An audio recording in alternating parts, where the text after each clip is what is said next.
करेगा। Thank you, sorry अगर किसी को धक्का लगा, माफी यार, सॉरी उसके लिए। नहीं आपको सोनू जी, आपको बिहार के मुख्यमंत्री बनाने के लिए लोग कह रहे हैं, बनेंगे मुख्यमंत्री। अरे इतनी बड़ी जिम्मेदारी मत करो। मुझे लगता, मैं हमेशा सबको यही बोलता हूँ कि ऐसा सोच रखी जाती है कि सिर्फ राजनीति में आके ही मदद की जा सकती है, जो मैं पिछले 2-2.5 साल से कर रहा हूँ। ये सबसे बड़ा उसका कहने का उद्देश्य ये है कि किसी की मदद करने के लिए राजनीति में आना जरूरी नहीं। राजनीति बहुत कमाल का फील्ड है, उसमें आके और मदद हो सकती है, लेकिन हर चीज़ का एक समय होता है, एक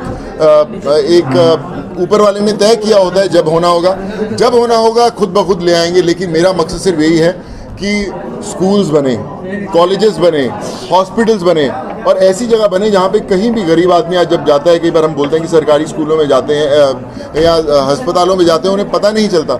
एक ऐसी व्यवस्था बने कि एक फ़ोन के ऊपर उनका इलाज हो, जाने बच सके।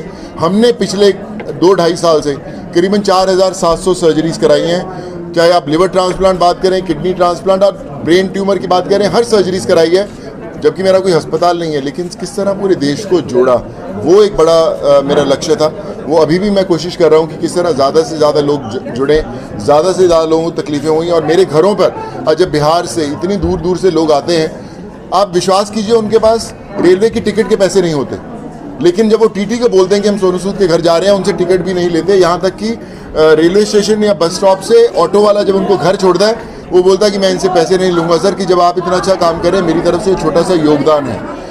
मकसद ये है कि हम एक दूसरे से कैसे इंस्पायर हो सकते हैं। और मैं आपको वादा करता हूँ कि मुझे पता है कि जब पूरे हज़ारों लाखों लोग करते हैं तो मैं सब तक मदद नहीं पहुँचा सकता, लेकिन जिनकी आवाज़ मुझ तक पहुँचती है, किसी तरह की उनकी कोई भी जरूरत हो, मैं उन तक पहुंचाने की जरूरत करता हूं और मैं करता रहूंगा। सर बिहार में जैसे बहुत सारे कलाकार हैं जिनको मुंबई में बिहारी के नाम से बोला जाता है, भाई बैठ जाओ, मतलब कि निकल जाओ, साइड हट जाओ। आप मेरे जैसे कलाकारों को क्या ऑफर देना चाहते हैं? देखिए, बिहारी बोलना तो बहुत ऊंचे स्तर की बात है भैया, मैं बिहारी हूँ, घर से बोलना चाहिए।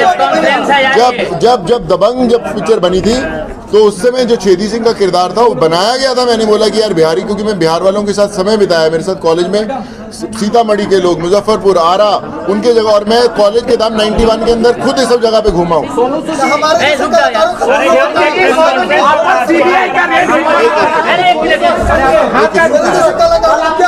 मैं यही कहना चाहूंगा कि भाई, टैलेंट को यही कहना चाहूंगा कि टैलेंट एक ऐसा पानी का बहाव होता है जिसको कोई रोक नहीं सकता। सोनू सूद जी, आप एक बात बताइए, सोनू सूद जी, बिहार आने का पूरा आपका मकसद क्या है? इस स्कूल में आने का क्या मकसद है? आप क्या मकसद लेके आए, पहले वो बता दीजिए, उसके बाद लोग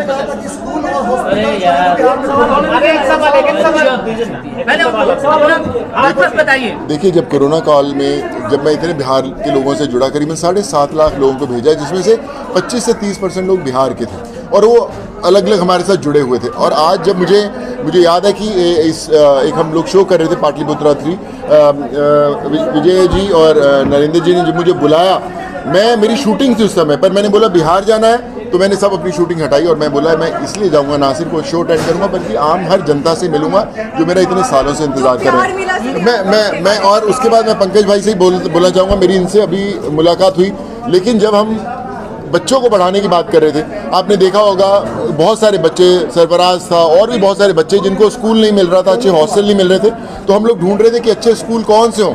पंकज भाई से हमारी भेंट हुई और उसके बाद हमारे शिवा है हमारी फाउंडेशन के साथ जुड़े हुए, उन्होंने बताया कि बहुत कमाल के इंसान हैं, बहुत कमाल के स्कूल हैं। हमने बोला हम सबको उनको जोड़ना है और आज हम कई बच्चों को यहाँ पे पढ़ा रहे हैं। आज जब यहाँ पे ज्ञानशैली स्कूल में हमारे बहुत सारे बच्चे पढ़ रहे हैं जिनको हम लोग सपोर्ट कर रहे हैं, तो मैं ज़रूर आकर यहाँ देखना चाहता था कि जहाँ पर वो बच्चे पढ़ रहे हैं, जहाँ पर उनका भविष्य बनेगा, वो कैसी जगह है, कैसे टीचर्स हैं, कैसे लोग हैं, कैसा इंफ्रास्ट्रक्चर। और मुझे इतनी खुशी हो रही देखकर कि आज हम लोग बोलते हैं बिहार पिछड़ गया, कुछ नहीं है, सिर्फ एक सोच चाहिए, एक इंसान चाहिए जो आगे बढ़े। और उस इंसान के लिए मैं रुका हूँ। मैं आज सबसे बोलता हूँ, आज मीडिया में आप हमारे भाई लोग हैं इतने, सब मेरा संदेश ज़रूर दीजिएगा कि किसी तरह का स्किल डेवलपमेंट जिसको बोलते हैं कि किस तरह आत्मनिर्भर बनाया जाए, लेडीज़ को कुछ है, सेंटर खोलना चाहिए। आप मुझे एक आवाज़ दीजिए, मैं कल से काम शुरू करवा दूंगा। स्कूल अगर आप बच्चों को पढ़ाना चाहते हैं, कोई ऐसे पिछड़े इलाके जहाँ पर हो और टीचर्स वहाँ पे करना चाहते हैं स्कूल, मैं उनके लिए खड़ा होऊंगा। मेडिकल फैसिलिटीज़ मैं करूँगा। तो मेरा मकसद आज सब लोगों को आपके थ्रू ये कहने का है कि आप ये कभी मत सोचिए कि बिहार पिछड़ा हुआ है या उनको मदद नहीं होती या राजनीति से कब मदद होगी या कौन नेता कौन करेगा, कौन अभिनेता करेगा, कोई फर्क नहीं पड़ता। हम आम इंसान हैं, हम आम इंसान बन के बिहार को वो बनाएंगे जो हम बनाना चाहते हैं। बिहार के मुख्यमंत्री बना दिया जाए तो आपका पहला उद्देश्य क्या होगा सर? बना के छोड़ोगे आप तो यार मेरे लिए। बिहार से बहुत सारे कलाकार हैं जी। बिहार में बहुत सारे कलाकार, लेकिन आपसे क्यों ज्यादा अटैचमेंट बिहार के लोगों की? क्योंकि मेरी अटैचमेंट बिहार वालों से बहुत ज़्यादा भाई। मेरा जो रिश्ता है बिहार से आज का नहीं है, इंजीनियरिंग कॉलेज के दौरान का। मेरे रूम पार्टनर सब बिहार के थे, मैं हूँ पंजाब से, लेकिन जब बिहार और पंजाब का झगड़ा होता था मैं बिहार वालों के साथ खड़ा रहता था। तो मेरे पंजाब वाले बोलते अरे यार तू पंजाबी है, उधर कैसे खड़ा हुआ है? मैं बोला मेरे भाई बंधु हैं यार, ये मेरे भाई हैं बिहार। तो कुछ ना कुछ रिश्ता तो मेरा बिहार का बहुत सालों से है, जो आज मैं वापस हुआ लॉकडाउन में मैक्सिमम बिहार के लोगों से मिल पाया। आज मैं बिहार में स्कूल में बैठा हूँ, तो एक रिश्ता ज़रूर है। हो सकता है 4-5 साल बाद जब आप देखेंगे तो इसके पीछे भी कोई लगेगा कि कोई तो ऊपर वाले ने सोचा होगा, जहाँ पे आज मैं आपके सामने बैठा हूँ। बिहार आए तो लालू यादव नीतीश जी से मिलेंगे क्या? राजनीति में आप लोगों जैसे लोग राजनीति में आज बिहार की राजनीति में आप जैसे लोगों की सख्त जरूरत है। अरे मैं भाई, मेरे को जहाँ बुलाओगे मैं वहाँ पे पहुँच जाऊँगा। मैं वही बोला हूँ, राजनीति नहीं, उसके बिना भी मैं काम करता रहूँगा। जी सर, एक करके। मैं दूसरी बार आया हूँ, पहले आया था मैं सीतामढ़ी आया था, सीतामढ़ी से रक्सौल और वहाँ से बीरगंज हम मैं पूरा घुमाया हुआ है। मैं जैसे बोला आरा, मुजफ्फरपुर, पटना, बोरिंग रोड सब देखे हुए मेरे, बड़ा अच्छा लगा था मुझे। और आज जब मैं दोबारा आया हूँ, क्या बदलाव देखा सर जब पहले आप आए थे और आज आप आए, क्या बदलाव आपने पाया? पहले भी बिहार वाले नहीं सुनते थे, अभी भी नहीं सुनते हैं। और प्यार जो बिहार वाले करते हैं वो कोई नहीं करता, ये भी बात सुने। मैं अपने दोस्तों को बोलता था, मेरे साथ कॉलेज वाले पढ़ते थे, मैं कह यार तुम पानी कौन सा पीते हो यार, सुनते ही नहीं हो तुम लोग। और आज भी हम लोग देखते तो सुनते नहीं, लेकिन जो दिल है बिहार वालों का उसमें इतना प्यार से भरा हुआ है और इतना उनके अंदर स्नेह है कि उसका जो रिश्ता है वो कहीं नहीं। मैं जितना बिहार में मुझे प्यार मिलता है, मैं पंजाब में जहाँ पैदा हूँ, मुझे उससे ज़्यादा बिहार में प्यार मिलता है। अब ये होता है बिहार, इसलिए मैं वापस आता हूँ। बिहार के लिए आप हीरो हो कि विलेन? देखिए, मैं आम जनता हूँ और आम जनता से बड़ा हीरो कोई नहीं है।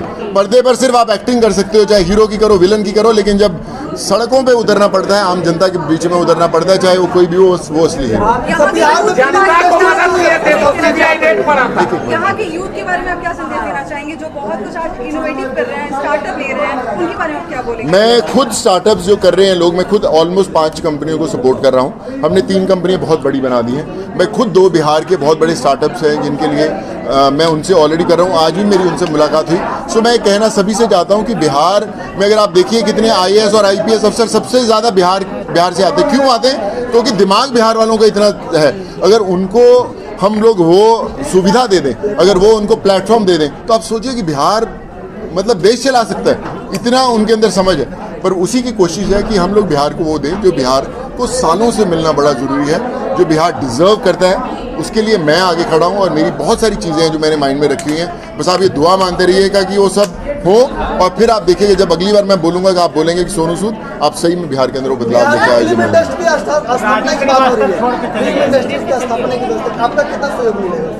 देखिए, मैं हमेशा खड़ा हूँ। एक बात मुझे रास्ते में जब मैं आ रहा तभी भी मैं बोल रहा था, फिल्म इंडस्ट्री बनाते हैं लोग, वहाँ के आर्टिस्ट, और कितना वो काम देते हैं। मैं हमेशा खड़ा हूँ। मुझे किसी तरह का कभी भी कोई भी मेरी तरफ से योगदान आया, मैं फिल्म आप मैं दे दूंगा सर। मेरा ऑलरेडी प्रोडक्शन हाउस है सर। मैं तो पिक्चर ही बिहार के लिए बनाने के लिए। देखिए, मैं हमेशा कहता हूँ एक ऑफिस खोलना इंपॉर्टेंट नहीं होता, उससे काम नहीं चलता कि मैंने अगर एक मेरा सोनू सूद प्रोडक्शंस ऑफिस खुल गया, उससे काम नहीं है। मेरा मकसद ये है कि मैं यहाँ पे एक ऐसा चैनल क्रिएट करूँ ताकि कोई जो भी लोग आर्ट से जुड़े हुए हैं, जो बम्बई जाने से डरते हैं, मुंबई जाने से डरते हैं, उनको पता हो कि यार हम लोग वहाँ पे एक अपना पोर्टफोलियो या हम अपना वहाँ पे CV दे दें तो कहीं ना कहीं कनेक्शन जुड़ जाएगा। उसकी मैं पूरी कोशिश करूँगा। सोनू सूद जी, एक बात मैंने पिछले बार भी पंकज से पूछा था। एक मिनट मेरे भाई, एक मिनट। सोनू सूद जी, मैंने पंकज जी से पिछली कॉन्फ्रेंस में मैंने पूछा था कि जो एजुकेशन है वो काफी अब महंगी हो गई है। आम लोग क्या मतलब एक जो मिडिल लोअर क्लासेस के जो व्यक्ति हैं वो भी अपने बच्चों को इस जैसे इतने बड़े संस्थान में पढ़ाने की हिम्मत नहीं रखते हैं। तो आपको क्या नहीं लगता है कि जो एक बेस लेवल पे एक समान एजुकेशन की बात हो, जहाँ सभी तरह की हर बच्चों को आपके जैसे लोगों की जरूरत ना पड़े, ऐसी व्यवस्था होनी चाहिए? देखिए, मैं ना क्यों आएंगे किसी खास बच्चे को गोद लेने के लिए? व्यवस्था ही नहीं हो। बिल्कुल सही बात है पंकज जी। मैं आपसे भी कहना चाहूँगा और मैं सब लोगों से कहना चाहूँगा, एक बहुत बड़ा संदेश है जो जाना जरूरी है। हम लोग अपने स्कूलों के अंदर ज्योग्राफी पढ़ाते हैं, हिस्ट्री पढ़ाते हैं, मैथमेटिक्स पढ़ाते हैं, सब कुछ पढ़ाते हैं। क्या अपने स्कूल के अंदर एक पीरियड ऐसा होता है जो सोशल सर्विस सिखाता है कि भैया आपको समाज के लिए क्या करना है? एक पीरियड ऐसा होता है फॉरेन के अंदर, अगर वो आपने सोशल सर्विस का कार्यक्रम नहीं किया या वो लेक्चर नहीं पूरे किए तो आपको कोई जॉब नहीं मिल सकता। आपको ना प्राइवेट में ना सरकारी में आपको कोई जॉब नहीं मिल सकता जब तक आप वो आपको ख़त्म नहीं करते सोशल सर्विस का। सो मुझे लगता है देश में सबसे पहले हर स्कूल को, हर कॉलेज को, हर जो राजनीति में लोग हैं उनको एक सोशल सिखाने का कि समाज सेवा कैसे करें, तब देखिए अपने आप बदलाव आएगा। और आपका जवाब जो है ना, हर एक गरीब आदमी मदद करने निकलेगा। आपने बोला कि पैसा होना ज़रूरी है, फेमस होना ज़रूरी है मदद करने के लिए, नहीं सक्षम होना ज़रूरी है। मेरे लिए मैंने जब लोगों को भेजा सर, जो आदमी 120 रुपए की दिहाड़ी बनाता है, बिहार का बंदा, वो भी आज हमारी संस्था के साथ जुड़ के किसी गांव के अंदर इंटीरियर को किसी को भैंस देने जाता है, जिसको हम लोग बोलते हैं, क्योंकि उसके अंदर जुनून है काम करने का। मैं सबसे यही कहना चाहता हूँ कि फ़र्क नहीं पड़ता कि आप कितने फेमस है, एक्टर है, नहीं है, आम आदमी है, आप हमारे साथ जुड़िए सूद फाउंडेशन के साथ। हम साला किसी को प्रॉब्लम नहीं आने देंगे।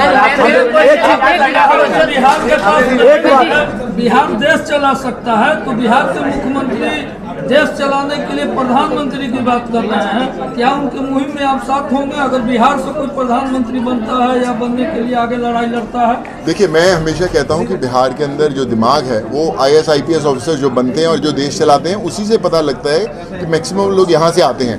दूसरी बात ये बोले कि स्टेट कोई भी हो, मुख्यमंत्री कोई भी हो, MLA हो, MP हो, प्रधानमंत्री हो, कोई भी हो, सिर्फ जुनून चाहिए देश को हेल्प करने का।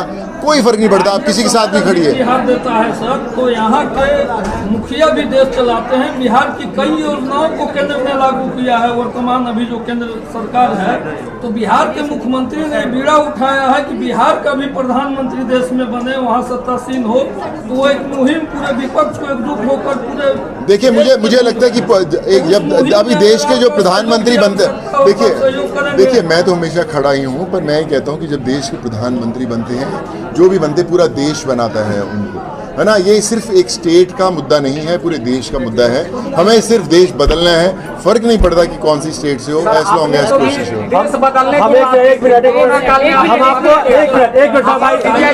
मीडिया वाले भाई साहब हम एक जवाब देते हैं। मीडिया वाले भाई एक चीज बोलना चाहते हैं।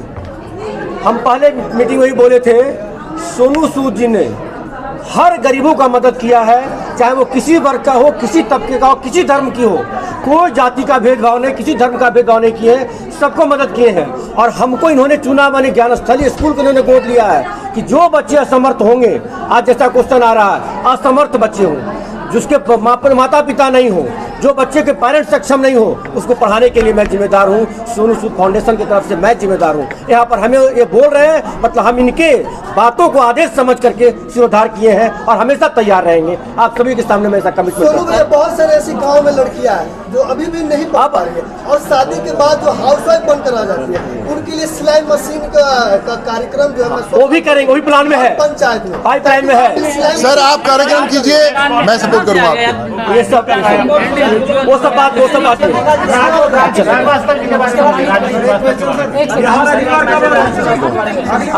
आप जो कि जब बुलाओगे भाई आ जाऊंगा। सम्मानित नहीं कर सके थे, यही में सम्मानित कर रहे हैं।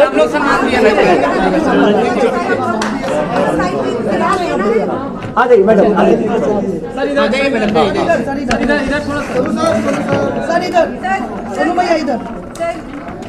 आइए मैडम, आप आइए मैडम।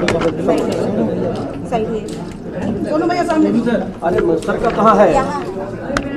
सर वाला कोई नहीं। अरे कोई दूसरा है। अरे एक ही बात, कोई फर्क नहीं।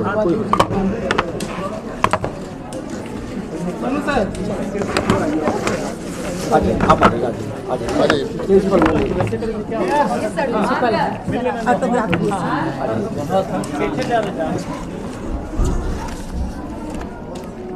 भाई आप सबों के लिए है, ये सबके हैं, बस खाली इनको आप जिस तरह प्यार दे रहे हैं वही प्यार देते रहिए सम्मान के साथ। एक पूरे ज्ञानस्थली परिवार की तरफ से ये एक फोटोग्राफी का ज्ञानस्थली परिवार का पूरा का हो जाए।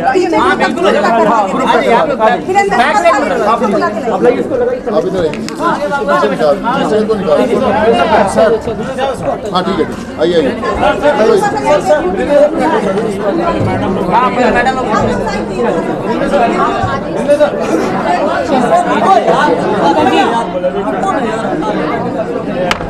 बेटा, उधर से ले सर।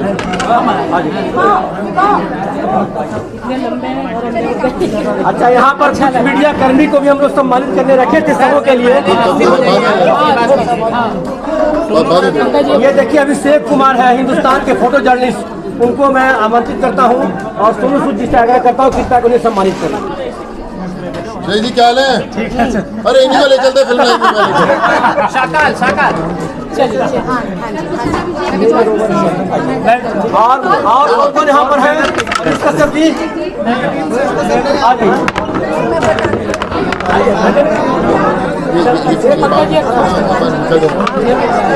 मेरी आपसे ना, आप मीडिया वाले यही रुकिएगा, बाहर जाइए, आपको धक्का पड़ेगा, मैं निकल जाऊंगा, फिर आप आराम से